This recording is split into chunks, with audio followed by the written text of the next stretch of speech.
Magandang araw mga kananay. Ngayong araw pala ihatid namin ng mga bata kila mama para dun muna sila dahil mamimili kami ng kanilang papa. Makikita nyo dyan, bit-bit ni Ate Jingjing yung lalagyan ng kanyang mga gamit sa school kasi may hindi siya natapos na activity sa school. Kaya sabi ko, dalhin niya na lang yung lalagyan niya ng gamit para doon na lang siya kila lola mag-asikaso ng kanyang activity. Sobrang bilis talaga ng panahon. Dati ako lang ang estudyante, ngayon ako nang may estudyante.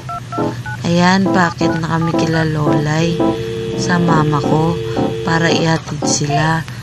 Dapat mabilis akong kumilos para matakasan ko yung anak ko.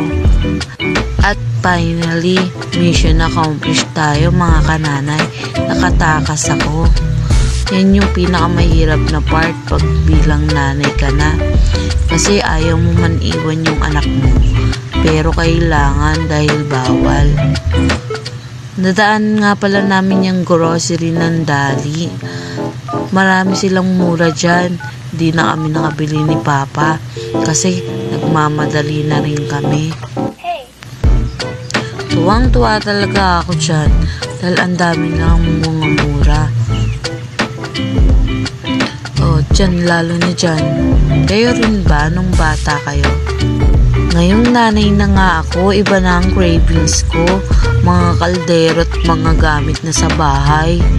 Pati mga gamit ng mga bata. Hindi ko na nga naiisip yung sarili ko eh. Papunta na nga pala kami sa Divisoria niyan. Dahil nga hindi pa kami kumakain, naisipan naming dumiretso sa mga karinderya. At naalala ni Papa Tiboy si Nanay Ellis na napanood namin kagabi sa may tundo. Halos magkalapit lang yun. Ayan at kumakain na kami. Apakasarap ng kanilang tumbungan. So, nag-order nga pala kami dyan ng tumbong soup at siomay. At isa pa, hindi makukumpleto kung walang lechon kawali. At pinick up na nga pala namin sa supplier namin ng bigas. Ay na mga paninda ko. Bumili na rin kami ng timbangan. Pauwi na kami niyan dahil nagmamadali na nga kami at kailangan na pa namin sunduin ng mga bata. At finally, nasundo na rin namin ng mga bata. Ang nabutan ko nga pala dyan ay ang papa ko.